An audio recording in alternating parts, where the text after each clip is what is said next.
ಎಲ್ಲರಿಗೂ ನಮಸ್ಕಾರ. ನನಗೆ ಸಿ ಟಿ ರವಿಯವರ ಪ್ರಾಮಾಣಿಕತೆಯ ಬಗ್ಗೆ ತುಂಬ ಖುಷಿ ಆಗ್ತಿದೆ ಕಣ್ರಿ. ಅವ್ರು ಹೇಳಿದ್ದಾರೆ, ನಾನು ಕೂಡ ರೌಡಿ ಶೀಟರ್ ಆಗಿದ್ದಾರೆ. ಇದು ಎರಡು ವಿಚಾರಗಳನ್ನು ಸ್ಪಷ್ಟಪಡಿಸುತ್ತೆ. ಒಂದು, ಸಿ ಟಿ ರವಿಯವರು ರೌಡಿ ಶೀಟರ್ ಆಗಿದ್ದರು ಅನ್ನೋದು ಒಂದು. ಎರಡನೇದು, ರೌಡಿ ಶೀಟರ್ ಆದವರು ಸಿ ಟಿ ರವಿಯಂತೆ ಆಗಬಹುದು.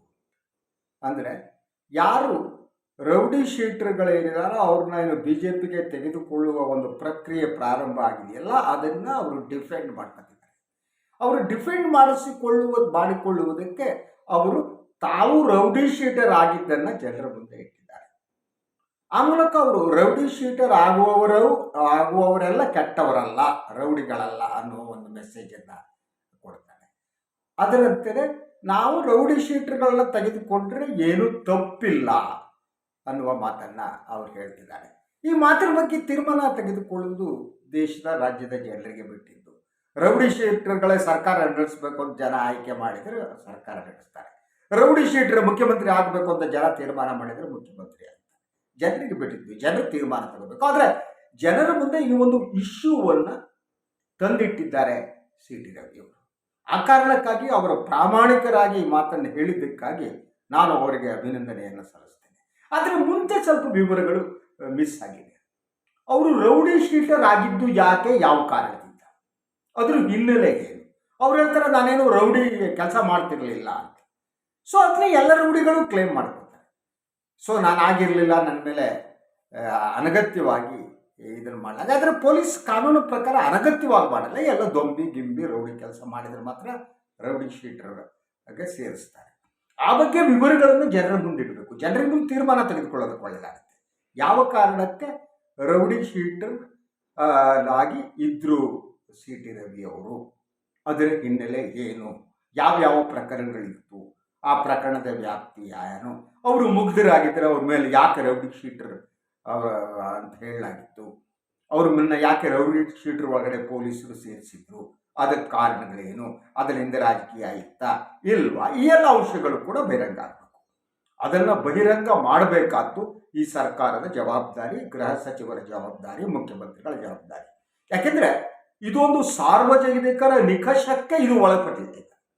ಆ ವಿಚಾರವನ್ನು ತಂದು ಸಾರ್ವಜನಿಕರ ಮುಂದೆ ಇಟ್ಟವರು ಸನ್ಮಾನ್ಯ ಸಿ ಟಿ ರವಿಯವರು. ಆದ್ದರಿಂದ ಅದಕ್ಕೆಲ್ಲ ಸಂಬಂಧಪಟ್ಟ ಎಲ್ಲ ವಿವರಗಳನ್ನು ಬಹಿರಂಗಪಡಿಸಿ ಅಂತ ಕೇಳುವುದು ಈ ರಾಜ್ಯದ ನಾಗರಿಕರ ಹಕ್ಕು. ಈ ದೇಶದ ನಾಗರಿಕ ನಾನು ಆಗಿರುವುದರಿಂದ, ಜೊತೆಗೆ ಪತ್ರಕರ್ತನೂ ಆಗಿರೋದ್ರಿಂದ ನಾನು ಕೇಳ್ತೇನೆ, ಈ ಪ್ರಕರಣಕ್ಕೆ ಸಂಬಂಧಪಟ್ಟ ಎಲ್ಲ ವಿವರಗಳನ್ನು ಜನರ ಮುಂದೆ ಇಡಿ. ಸಿ ಟಿ ರವಿಯವರನ್ನ ಅನಗತ್ಯವಾಗಿ ಅವರನ್ನು ರೌಡಿ ಅಂತ ಹೇಳಲಾಗಿದೆ, ಪರಿಗಣಿಸಲಾಗಿದೆ. ಅವರು ಅಷ್ಟು ದೊಡ್ಡ ರೌಡಿ ಗೊತ್ತಿಲ್ಲ ನನಗೆ, ರೌಡಿಗಳ ತೂಕ ಎಷ್ಟು. ಸೊ ಹೇಗಿದ್ದ ರೌಡಿ ಎಲ್ಲ ಗೊತ್ತಿಲ್ಲ. ಆದರೆ ರೌಡಿ ಶೀಟರ್ಗೆ ಅಂತ ಒಬ್ಬರನ್ನು ರೆಕಗ್ನೈಸ್ ಮಾಡುವಾಗ ಪೊಲೀಸರು ಸೇರಿಸಬೇಕಾದ್ರೆ ಅದಕ್ಕೆ ಕೆಲವೊಂದು ನಿಯಮಾವಳಿಗಳಿವೆ. ಹೀಗಿದ್ದರೆ ಮಾತ್ರ ರೌಡಿ, ಹೀಗಿದ್ದರೆ ರೌಡಿ ಅಲ್ಲ ಅಂತ. ಅವ್ರನ್ನ ರೌಡಿ ಶೀಟರ್ ಅಂತ ಸೇರಿಸಿದ್ರು ಅಂದರೆ ಅವರು ರೌಡಿಗೆ ಬೇಕಾದ ಎಲ್ಲ ಗುಣಗಳು ಅವರಲ್ಲಿ ಇದ್ವು. ಗೊತ್ತಿಲ್ಲ, ಅದ್ರ ಬಗ್ಗೆ ವಿವರ ಬರಬೇಕು. ನಾವೆಲ್ಲ ಸಾಮಾನ್ಯ ಜನ, ನಮ್ಗೆ ಗೊತ್ತಿಲ್ಲ. ಸೊ ಅಂತಹ ಒಂದು ಮಾತನ್ನು ಅವರು ಆಡಿದ್ದಾರೆ. ಇನ್ನೊಂದು ಮಾತನ್ನು ನೋಡಿದೆ ನಾನು ಇದಕ್ಕೆ ಸಂಬಂಧಪಟ್ಟ ಹಾಗೆ. ಇನ್ನೂ ಒಬ್ಬರು ಸನ್ಮಾನ್ಯ ಮಹಾನಾಯಕರು ದೇಶದಲ್ಲಿ ಏನಾಗಿದೆ ಅಂತಂದರೆ, ಒಂದು ಎಲ್ಲ ಉಗ್ರಗಾಮಿಗಳನ್ನು ಹಿಡಿದು ಪ್ರೈಮ್ ಮಿನಿಸ್ಟರ್ ಬಡದು ಒಳಗೆ ಹಾಕೋದು ನೋಡ್ಬಿಟ್ಟು ಯಾರ್ಯಾರು ರೌಡಿಗಳಿದ್ದಾರೋ ಅವರಿಗೆಲ್ಲ ಭಯ ಉಂಟಾಗ್ತಿದೆ. ಅದಕ್ಕಾಗಿ ಅವರು ರೌಡಿಸಮನ್ನು ಬಿಟ್ಟು ರಾಜಕೀಯಕ್ಕೆ ಬರ್ತಿದ್ದಾರೆ.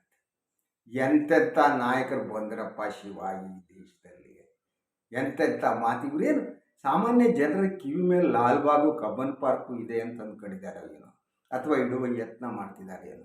ಮೋದಿಯವರು ಉಗ್ರಗಾಮಿ ಚಟುವಟಿಕೆ ನಡೀತಾ ಇರುವಾಗ ಉಗ್ರಗಾಮಿಗಳಿಗೆ ಅವರು ಯಾವ ರೀತಿ ಅವ್ರು ನಡೆಸ್ಕೊಟ್ರು ನೋಡ್ಬಿಟ್ಟು ಭಯ ಆಗ್ಬಿಟ್ಟು ರೌಡಿಗಳೆಲ್ಲ ಬಿಟ್ಟೋಗ್ಬಿಟ್ರು, ಎಲ್ಲರೂ ಒಳ್ಳೆಯವರಾಗ್ಬಿಟ್ರು. ರೌಡಿಸಮೇ ಇಲ್ವೋ ಈ ದೇಶದಲ್ಲಿ? ರೌಡಿ ಚಟುವಟಿಕೆಗಳು ನಡೀತಾ ಇಲ್ವೋ? ಅಂಡರ್ ವರ್ಲ್ಡೇ ಇಲ್ವೋ? ಎಲ್ಲರೂ ಪರಿವರ್ತನೆ ಆಗೋದು ಬಿ ಜೆ ಪಿ ಸೇರಿಬಿಟ್ರು. ಏನು ಹುಚ್ಚರು. ಇಂಥ ಮೂರ್ಖರನ್ನು ನಾವು ಆಯ್ಕೆ ಮಾಡಿದ್ದೀವಲ್ಲ. ಒಂದು ಬೆಂಗಳೂರಿನ ದಕ್ಷಿಣದ ಸಂಸತ್ ಸದಸ್ಯರು, ಇನ್ನೊಬ್ಬರು ಮೈಸೂರಿನ ಸಂಸತ್ ಸದಸ್ಯರು, ಅದರ ಮಧ್ಯೆ ಈ ಸಿ ಟಿ ರವಿ ಎಲ್ಲ ಒಂಥರ ಯಾವ ರೀತಿ ಇದ್ದಾರೆ ಗೊತ್ತಾ? ನಾವು ಹೇಳ್ತೀವಿ ಶೋಕೇಸ್ನಲ್ಲಿ ಇಡೋ ಪೀಸ್ಗಳು ಅಂತ. ಬಹಳ ಅಪರೂಪದ ವಸ್ತುಗಳೇನಿವೆ ಅದನ್ನು ನಾವು ಶೋಕೇಸ್ನಲ್ಲಿ ಇಡ್ತೀವಿ. ಇವರೆಲ್ಲ ಶೋಕೇಸ್ನಲ್ಲಿ ಇಡಬಹುದಾದಂಥ ನಾಯಕರುಗಳು ಅಂತ. ಮತ್ತು ಇವರು ಮಾತನಾಡಬೇಕಾದ್ರೆ ಅವರ ಅಹಂಕಾರ ನೋಡಿ, ನಾವು ಏನು ಹೇಳಿದ್ರು ಜನ ಕೇಳಿಸ್ಕೊತಾರೆ, ಜನರಿಗೆ ಏನೂ ಗೊತ್ತಾಗಲ್ಲ, ನಾವು ಜನರ ಮುಂದೆ ಸುಳ್ಳು ಹೇಳ್ಬೋದು, ಬೇಕಾದಾಗ ಮಾತಾಡ್ಬೋದು, ಬೇಕಾದ್ದನ್ನು ಮಾಡಬಹುದು ಅನ್ನುವ ಸಿಚುವೇಶನ್ಗೆ ತಂದು ನಿಲ್ಲಿಸ್ಬಿಟ್ರಲ್ಲಪ್ಪ. ನನಗೆ 3 ಜನರ ಮುಖ ಕೂಡ ನನ್ನ ಕಣ್ಣು ಮುಂದಿದೆ. ಒಂದು ಬೆಂಗಳೂರು ಸೌತು, ಅದು ನನ್ನ ಕ್ಷೇತ್ರ, ಅದು ನಾನು ನನ್ನ ಕ್ಷೇತ್ರದ ಪ್ರತಿನಿಧಿಗಳವರು. ಇನ್ನೊಬ್ಬರು ಮೈಸೂರಿನ ಸನ್ಮಾನ್ಯ ಪ್ರತಾಪ್ ಸಿಂಹ, ಇನ್ನೊಬ್ಬರು ಈ ಗ್ರೇಟ್ ಆದಂಥ ಸಿ ಟಿ ರವಿಯವರು. ಒಂದಂತೂ ಸಂತೋಷ, ಸಿ ಟಿ ರವಿಯವರು ಪ್ರಾಮಾಣಿಕವಾಗಿ ಒಪ್ಪಿದ್ದಾರೆ ತಾವು ರೌಡಿ ಶೀಟರ್ ಆಗಿದ್ದೀನಿ ಅಂತ. ಇನ್ನು ಯಾರ್ಯಾರು ಬಿ ಜೆ ಪಿಯಲ್ಲಿ ರೌಡಿ ಶೀಟರ್ಸ್ ಇದ್ದಾರೆ, ಯಾವುದಾದಿದೆ ಆ ಸರ್ಕಾರ ಬಹಿರಂಗಪಡಿಸ್ತೀವಿ. ಕಾಂಗ್ರೆಸ್ನಲ್ಲಿದ್ದರೂ ಬಹಿರಂಗಪಡಿಸಿ, I no issue about that. ಎಲ್ಲ ಜನರ ಮುಂದೆ ಬರಲಿ. ಈ ಒಂದು ರೌಡಿ ರಾಜ್ಯ ಪರಿವರ್ತನೆಗೊಂಡ ರೌಡಿಗಳು, ಬದಲಾದ ರೌಡಿಗಳು, ಪರಿವರ್ತನೆಗೊಂಡ ರೌಡಿಗಳು, ಮೋದಿಯನ್ನು ನೋಡಿ ಹೆದರಿ ನಡುಗುವ ರೌಡಿಗಳು, ಅದಕ್ಕಾಗಿ ತಮ್ಮ ಅಂಡರ್ವರ್ಲ್ಡ್ ಚಟುವಟಿಕೆಯನ್ನು ಬಿಟ್ಟ ರೌಡಿಗಳು, ಈ ಎಲ್ಲ ಪಟ್ಟಿಗಳನ್ನು ನಮ್ಮ ಮುಂದಿಟ್ಟರೆ ಬಹಳ ಒಳ್ಳೆಯದು ಅಂತ ನನಗೆ ಅನಿಸುತ್ತೆ. ಇವತ್ತಿಷ್ಟೇ ಸಾಕು. ನಮಸ್ಕಾರ.